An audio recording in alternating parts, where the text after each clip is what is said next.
Okay, so now that we've made the 12-inch and the 8-inch sides, we're going to go ahead and treat this as if it was a physical project and kind of dry fit things together, see how big we need to make the bottom of the box.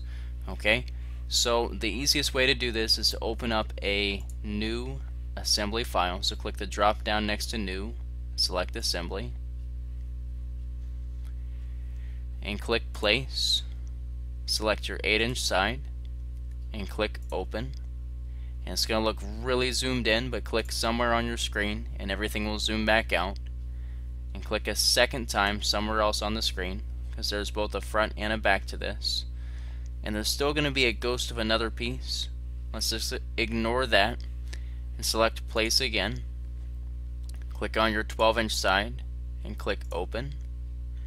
We're going to click twice so we can put two of those in place. Right click somewhere and select OK. Select your home view, click and drag these out of the way so we can kind of see them a little more spaced out. And now it does matter with orientation on your two 12-inch pieces. The main thing is that this rabbit has to be facing the inside of the box, so we're going to keep that in mind as we piece this together. So I'm going to click on constrain, and mate is the default constraint, which takes two planes and it makes them face towards each other and share the same surface. So we're going to make this plane and this plane join together, and the rabbit is on the inside of the box, so I'm going to click OK. Select constrain, and I want the tops of these to be even, so I'm going to click on my flush constraint. So we have to click this button and click on just the top of both the 12-inch and the 8-inch piece. Select apply, and if we click on one of these corners on our view cube, we can click on the two ends, the face and the end, and make these flush and select apply. And now if we go back to my home view, I see that the rabbit on this new piece is facing towards the outside instead of the inside. So I'm going to make sure I click on this tab, select mate, and click on the inside part of my 8-inch piece. And it did put the rabbit on the inside, but if you notice it's upside down. I'm still going to click apply. But now when I go for my flush constraint, I'm going to pick the top of my 8-inch piece. I'm going to click on this bottom corner on my view cube and click on what I want to be the top of my 12-inch piece and select apply. Now it looks like things just split back apart again, but they did not. And if you want to check, you can expand each of these to see what they have on them, and if you just kind of hover your mouse over them, if I hit cancel first, if you hover your mouse over them, they'll show what constraints are applied. So for this piece, I have those two faces mated, I have these two pieces flush. If I click on one of the corners of my view cube, I'm going to make it to where I can see both of these faces. Select constraint, flush for the face of the 8-inch piece and the edge of the 12-inch piece, and select apply. Now if I go back to my home view, it looks like my box is upside down, which we'll fix later, and we can go ahead and put this last piece in place. So let's switch back to a mate constraint. Select one of your tabs and select an edge of your 12-inch piece to mate it to. Click apply, flush the face of the 12-inch piece, the edge of the 8-inch piece, apply, and then the top of your 8-inch piece and the top of your 12-inch piece. select Apply.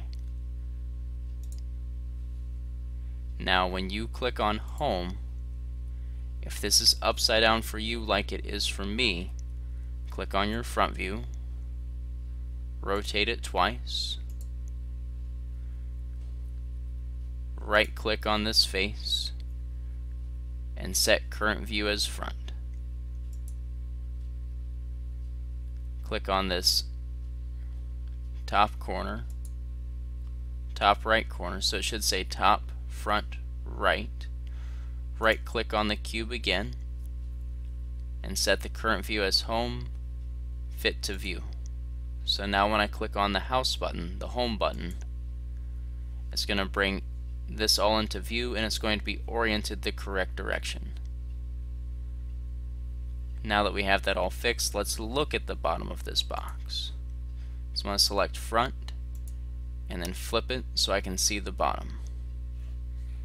If I go to inspect distance, this is going to give me a digital ruler.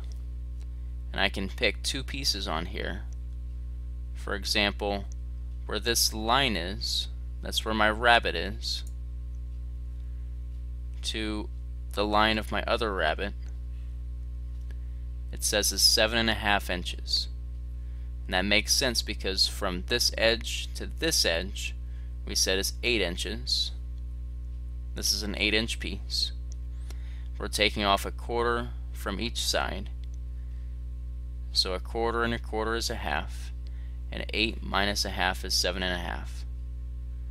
I'm also going to go ahead and double check my measurements from here to here, and it says this is 11 inches, which also makes sense. This is a 12-inch piece, which I guess is kind of hard to show in this view, but from this edge to this edge is 12 inches.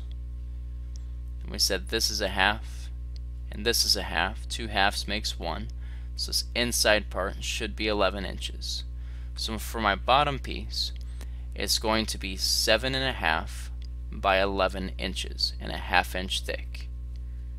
Okay, so I'm just going to exit out of this, save my assembly because I'm coming back to it. I'm just going to call it jewelry box.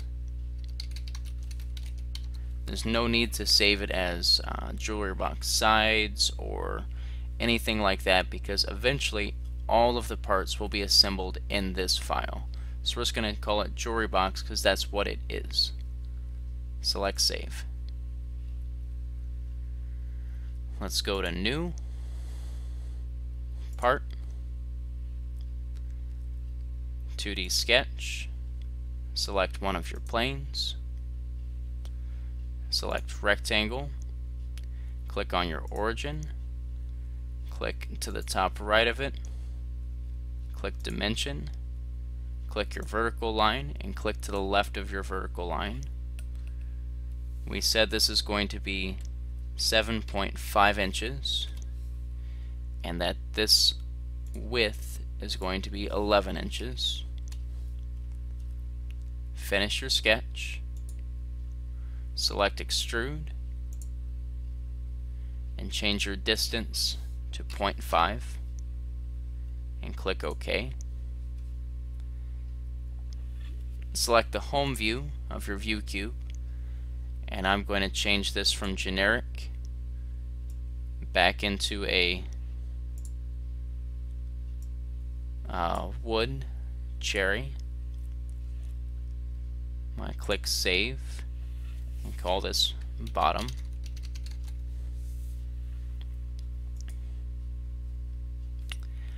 And since I still have my assembly view open, I can select that tab,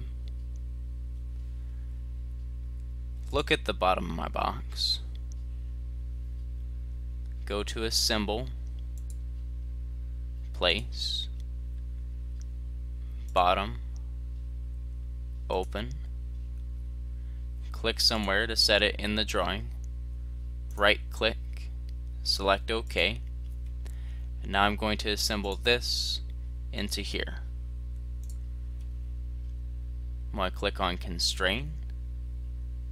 Mate is already selected, so I'm going to click on one of the faces at the bottom and the top of this rabbit piece. And by top I just mean the surface that would be touching that. Click Apply.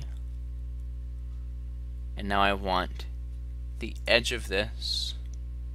I'll use my view cube to rotate. I want that edge to be touching this face. Select Apply. I'll do the same thing with this edge. Use my view cube to rotate. And this face. Select Apply. With those three constraints, this bottom is now locked in place. If I go back to my home view, it's like we just finished gluing all this together. We just have the four outside faces and the bottom of the box all assembled together.